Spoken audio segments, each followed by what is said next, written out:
La vieja Europa se debate entre el resurgimiento de los nacionalismos y las crisis de otra vez.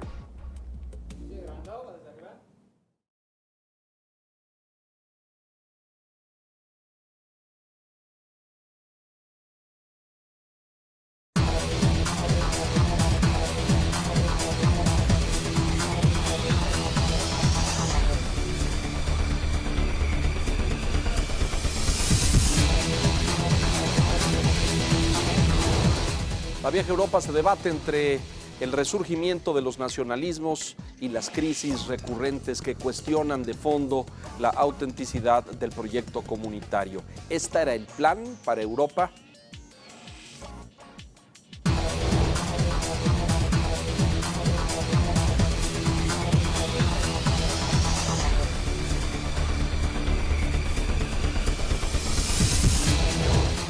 Concluye este 2014, señoras y señores, con un debate profundo en el seno de la Unión Europea.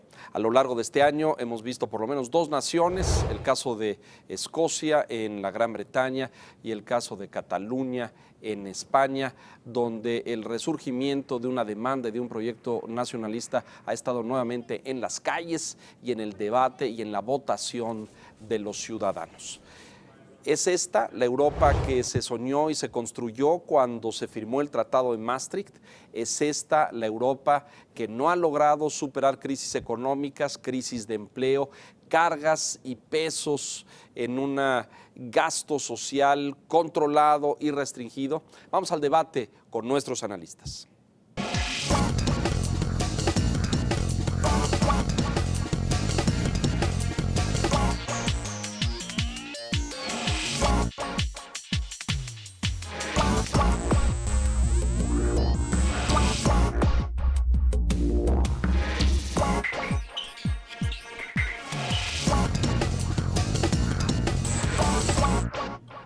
Muy buenas noches, gracias por continuar con nosotros. Le doy la bienvenida esta noche al doctor Alejandro Chanona, analista internacional y fundador del Centro de Estudios Europeos en la UNAM.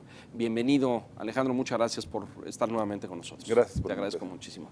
Y le doy la bienvenida también al maestro Luis Antonio Guacuja, coordinador del programa de estudios sobre la Unión Europea en la FES Acatlán. Bienvenido, Luis Antonio, gracias por estar con nosotros. Gracias, Leonardo. ¿Cómo cierra este 2014 con una Europa debatida, una Europa tensa, que ha experimentado ajustes económicos severos, profundos, con comunidades que parecen quejarse de que este sueño comunitario o este pacto multinacional no está dando el resultado soñado? ¿Qué dirían ustedes de esto, Alejandro? La percepción social de los europeos demuestra esas preocupaciones.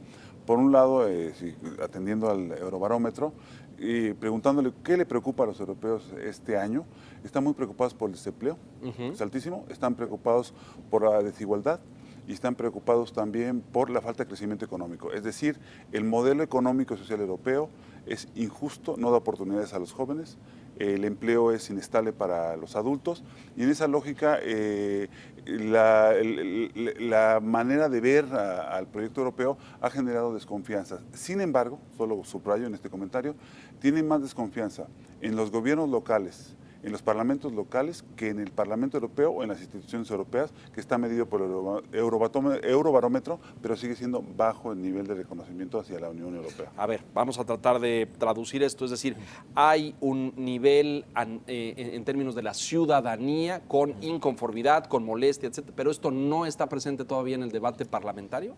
Sí está en el debate del Parlamento Europeo, pero si lo medimos, por ejemplo, en relación a la última elección del Parlamento Europeo este año, la ultraderecha no avanzó tanto en la recomposición del Parlamento Europeo como en los parlamentos locales. El caso francés es el más típico. Claro. Ahí la ultraderecha avanzó mucho ganó en posiciones, las municipales, mientras que no en el Parlamento. No, ahí medido por número de asientos. Pero se explica porque en Francia hay una corriente mucho más enérgica en este sentido, ¿no? Con Le Pen es extraordinariamente claro. Luis Antonio. Sí, bueno, pues evidentemente y normalmente es así.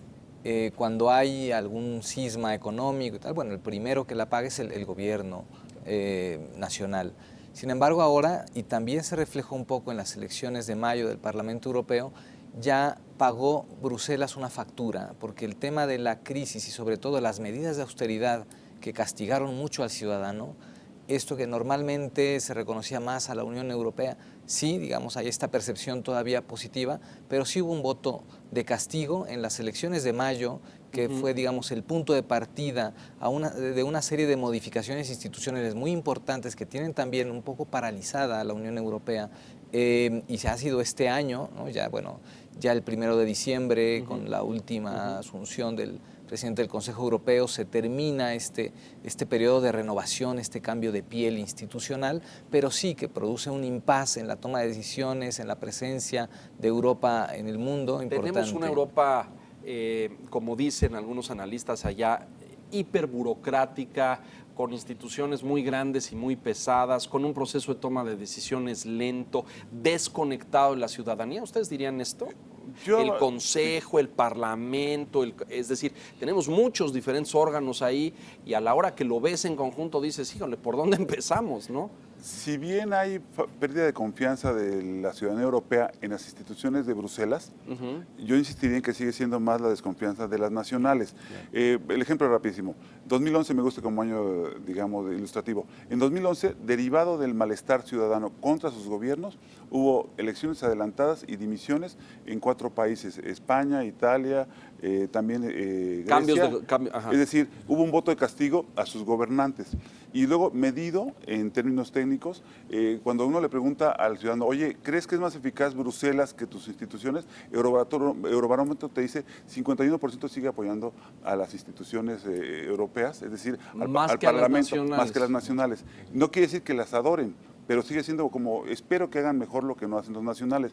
Y cuando se les pregunta, por ejemplo, ¿crees todavía en el euro? Sí, creo en el euro. Es decir, sí hay un alejamiento, pero la crisis yo creo que no es supranacional. Es una crisis de los modelos sociales donde los estados han fracasado para darles oportunidades a los jóvenes. Justo a eso iba y creo que está en el centro del debate. Este es un cuestionamiento profundo al modelo europeo en general o a los estados nacionales y su capacidad para enfrentar crisis, desempleo, excesos como el griego o el portugués o el irlandés, etcétera. ¿Qué respondemos a esto? Es decir, hay una combinación, yo creo, ¿no? Francesc Morata, ¿de ambas cosas? Sí, Francesc Morata hablaba de una gobernanza multinivel y evidentemente tanto en la correlación de fuerzas y también en cómo van cayendo las decisiones europeas que llegan hasta el municipio y hasta el ciudadano en cualquier de los 28 países de la Unión Europea. ¿Cómo aterriza esto? ¿Cómo permea? Exactamente. ¿No? Pero sí hay una combinación, por supuesto, este desencanto, que por eso vemos estos temas, ¿no? Ahora Escocia, Cataluña, y bueno, temas territoriales o disputas territoriales hay casi en todos los países de la Unión Europea, solo 5. Sí, hay en Bélgica, hay en Italia, hay en varios, ¿no? Claro. Flandes, en fin, etc. Exactamente, y han estado ahí como ha estado la ultraderecha, ¿no? Y la extrema izquierda, en fin, pero se acentúa más en una época de crisis, ¿no? Porque entonces el discurso también xenófobo si no, tiende más a la moderación, ¿no es cierto? Claro. Pero entonces, decías tú, Alejandro, hace un momento, es decir, vivimos un alto nivel de desempleo, así es. Vivimos un problema de ajuste presupuestal y de austeridad. Y desigualdad también. Marcan la desigualdad. Es decir, técnicamente, si tú le preguntas ahorita, ¿qué te preocupa más? La desigualdad, ¿les preocupa el desempleo, la inequidad social? El desempleo anda en el 53%, la inequidad social en el 32% y luego viene la deuda pública en el 29%, que tiene que ver mucho con lo que pasó en Grecia, entre otros países, donde la deuda fue un abuso exagerado. Sí, total. Pero entonces, ¿qué significa? Que el ciudadano europeo se siente inseguro, molesto, enojado, y lo que está haciendo es castiga al gobernante en turno y hay una gran alternancia, salvo Alemania, donde hubo crecimiento económico y la tasa de desempleo te redujo. Es el único. Para de contar. Pero ya está un poco también pasándola más o menos, ¿no? Sí, o sea, tampoco está en jauja y en los últimos no está meses... en jauja, le alcanzó para reelegirse a Merkel. Pero son mucho más disciplinados, es decir, en Alemania es casi imposible ver un exceso como el griego o incluso como el español, ¿no? Que ahí de repente España se sintió que era Francia, A ver, ¿no? yo quisiera hablar de una Exacto, doble sí, moral sí. de los europeos. A ver, rapidísimo.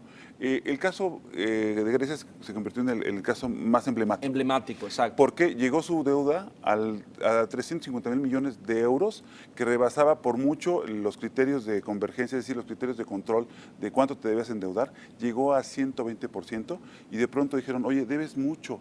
Y entonces la pregunta es, ¿y por qué debe tanto?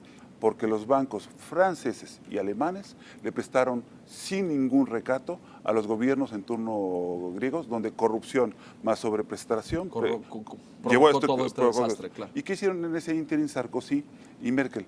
Pues no dijeron nada hasta que tuvieron encima la bomba de tiempo. Crearon unos fondos de estabilización para el famoso rescate, el bailout. Así es. Y en esa lógica, como que perdonaron a Grecia. Está saliendo ya de la crisis de Grecia. Pero voy a un punto fino. No se vale que los gobiernos en turno estén más preocupados por recapitalizar a los bancos que por los derechos sociales de los europeos. Está clarísimo. Sí, Y sí. sí creo que su preocupación está más... Bueno, yo creo que les preocupa más la señora Merkel que lo que digan sus ciudadanos. Porque los programas de ajuste fueron fondomonetaristas. Recorte del gasto social, despidos Recorte de la burocracia, programas, reducción de derechos, etcétera. austeridad. Sí, y además, bueno, hay que recordar que los primeros países que violaron el pacto de estabilidad fueron Alemania y Francia, ¿no?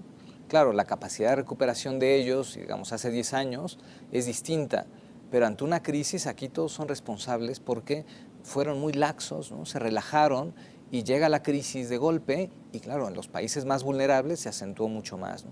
Y otro tema, que es el tema social, del que habla Alejandro también, echarle la culpa al modelo social europeo también está probado que no, o sea, porque entonces los países nórdicos estarían pasándola fatal y no es el caso. Y no es el caso. O sea, y que tienen un modelo social mucho más amplio. muy profundo, muy amplio, muy extenso. Exactamente, ¿no? Y está probado que los temas que han acentuado la crisis en algunos países, sobre todo en el sur mediterráneo, ¿no?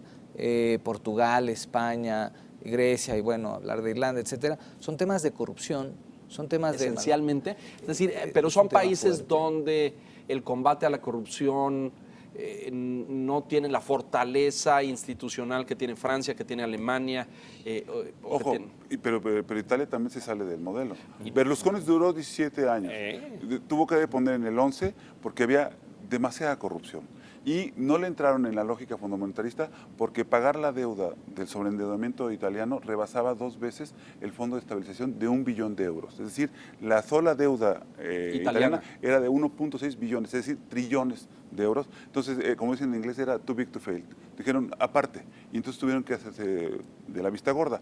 El caso italiano, que es uno de los 4 grandes, el más menos grande, pero el más 4 grandes, es uno de los casos típicos de un país con una gran prosperidad, pero también con una gran corrupción. Claro. Vamos a hacer una pausa y regresamos un poco a ver los miembros chiquitos de la Unión o estos de reciente ingreso. Como que cuando hablamos de la Unión siempre hablamos de las grandes potencias o de los 4 grandes y eso, y no volteamos a ver todos esos otros. Y esta crisis Ucrania-Rusia, que en buena medida está relacionada con la Unión y con la cercanía de la Unión con el gobierno ucraniano para invitarla, etcétera, etcétera. ¿Les parece que regresemos? Sí. Vamos a una pausa. Estamos analizando el balance europeo durante este 2014. Regresamos.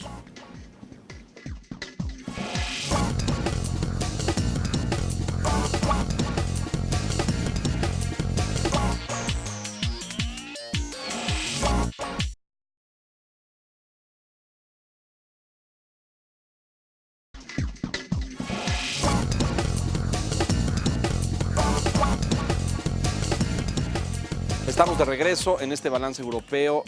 Hablamos de estos nuevos o los más jóvenes integrantes de la Unión. Les ha ido mejor, han podido aislarse de los excesos de los otros, por ser economías mucho más chiquitas y menos potentes, su nivel de riesgo es menor. ¿Qué dirían de esto? Estoy hablando de Polonia y de Eslovaquia y de Hungría y de estos otros. Sí, hay algunos países que pues han hecho bien la tarea, ¿no? Eslovaquia es uno de ellos, ¿no? Porque además tiene, digamos, la fortaleza de que es el país que per cápita produce más automóviles, ¿no?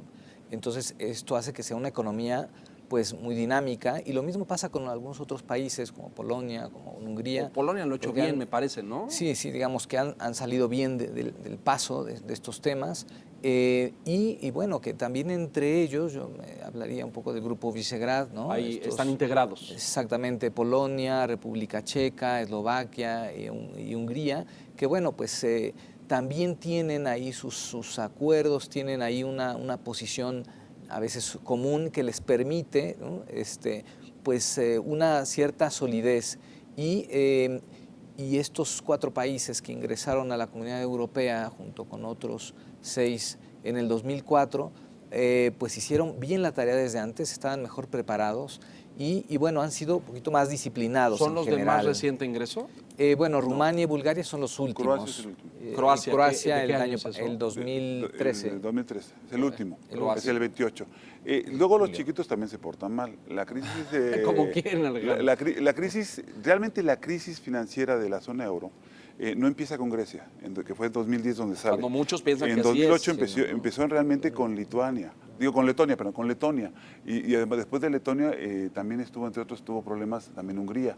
Es decir, pero salían, perdón por la palabra, muy baratos. Es decir, pedían fondos de rescate de 5 mil millones, 10 mil millones. Una cosa muy accesible. Pero cuando llegaron a Grecia, las cosas se complicaron mucho y ya ni se fueron con Italia, como lo comentaba.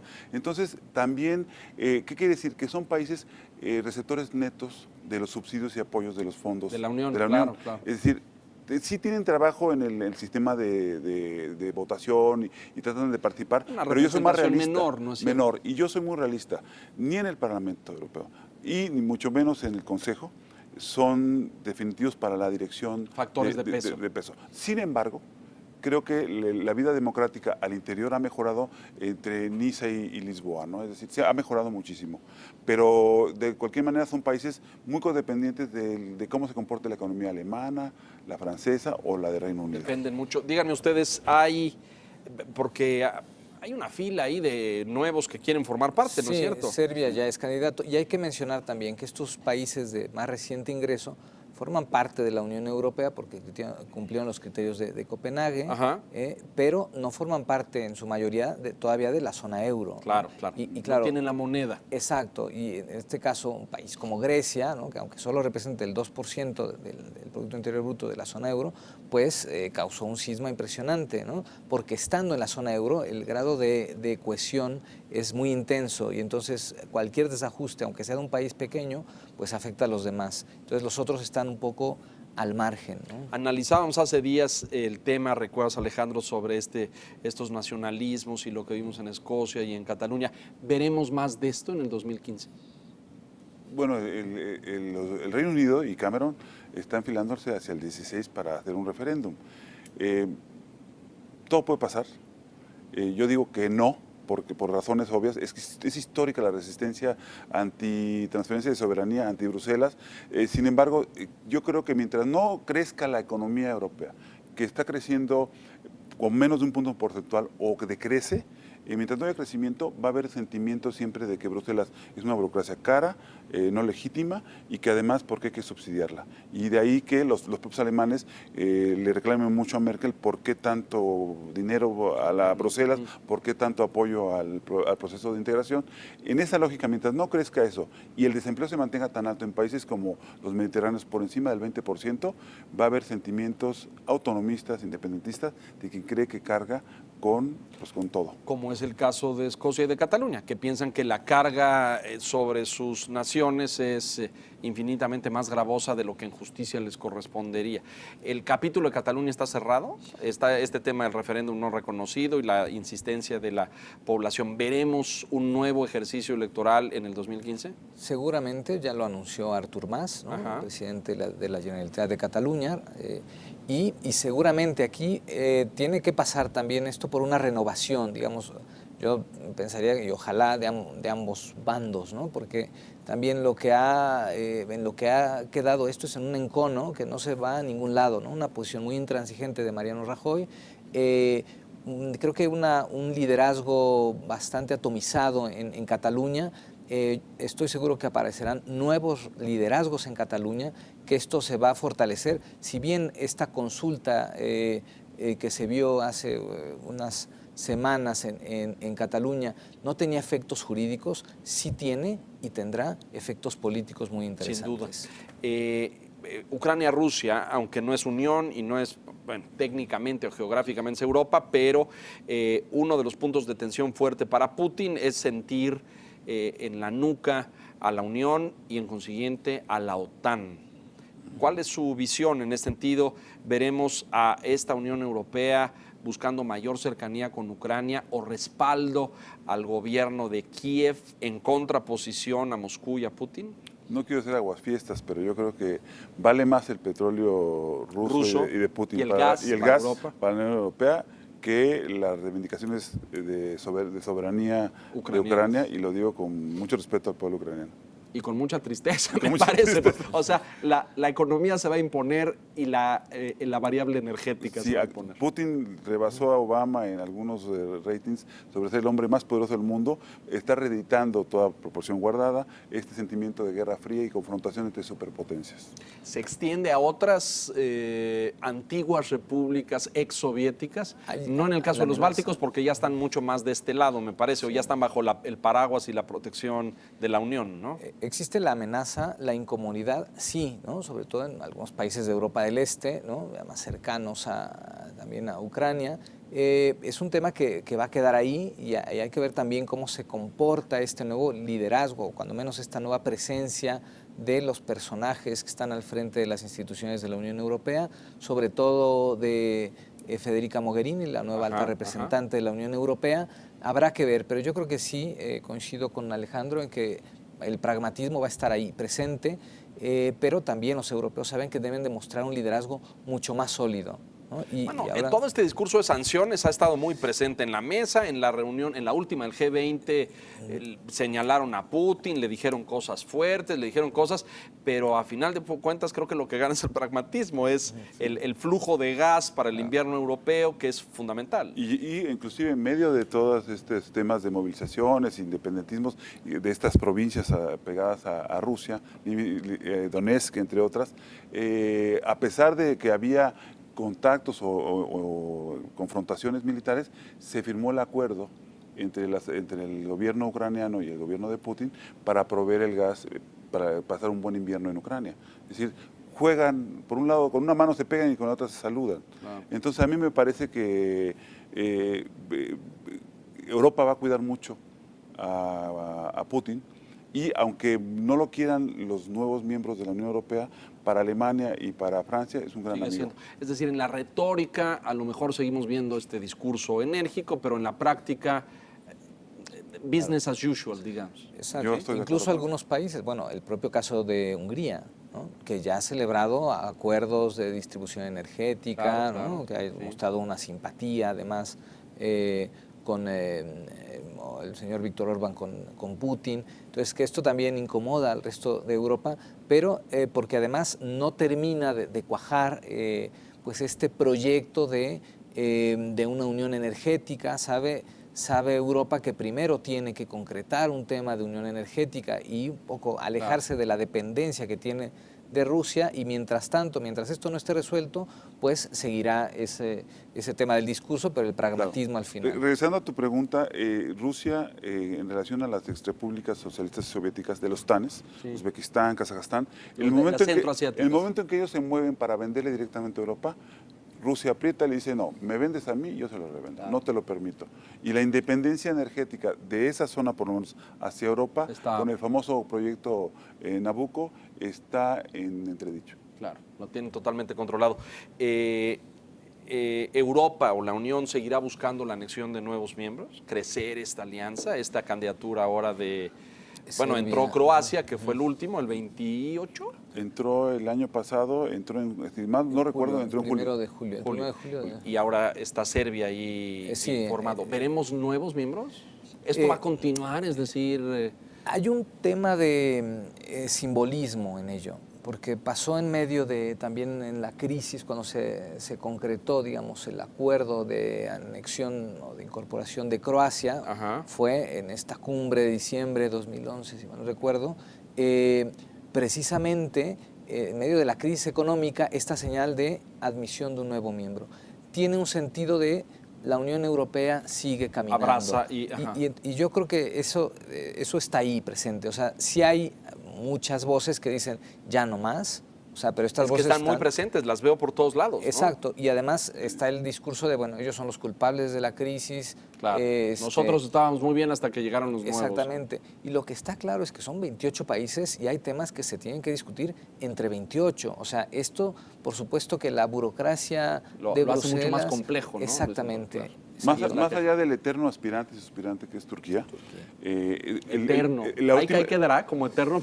Sí, su otredad entre Occidente y es que está ahí en medio, pues Islam, es el eterno. O sea, en el Bósforo tú ves de un lado y del otro. Claro, Depende de qué lado cenes vas a decidir, sí, ¿no? es de Europa, claro. Entonces, ¿qué es lo que pasa ahí? Yo creo que el tema de más miembros se está convirtiendo en una carga fiscal para la Unión Europea. Claro. La última oleada de ingresos de la última ampliación, hasta llegar a Croacia, son países pequeños, con economías pequeñas, son receptores netos de apoyos y subsidios, no son grandes economías, y el discurso viejo era meterlos a la Unión Europea para dos cosas, para reconvertirlos al libre mercado y para generar transiciones democráticas hacia un modelo occidental. Así es. Eso era, digamos, el espíritu, con la membresía casi obligada a la OTAN.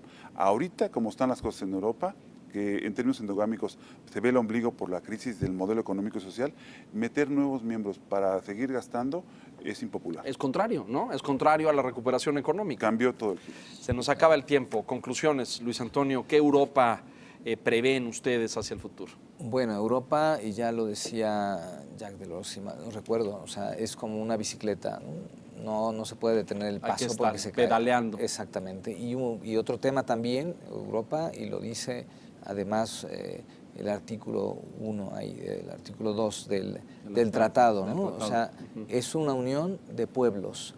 Y entonces tampoco tendría que asustar que haya estos movimientos territoriales que han estado ahí por muchos, muchos años. Alejandro.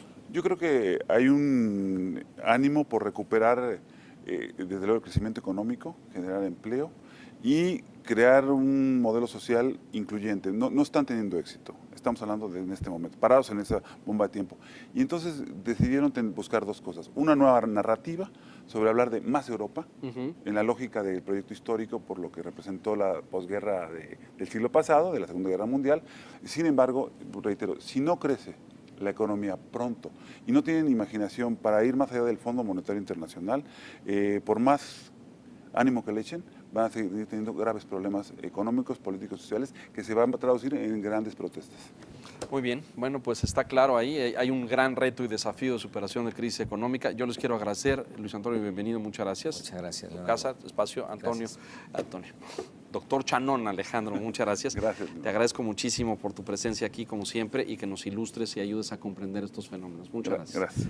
Gracias a usted por la gentileza, su atención. Europa enfrentará retos y desafíos importantes en el año por venir y estaremos atentos a darle seguimiento puntual a lo que ahí suceda. Hay mucho intercambio comercial, muchos negocios y siempre vemos a Europa como el motor y la locomotora del mundo en muchos sentidos, en lo político, en lo social, e incluso en lo económico. Vamos a ver si esto se cumple en el siguiente año. Yo les agradezco a ambos. Doctor querido, muchas gracias. Gracias. Gracias a usted. Hasta muy pronto.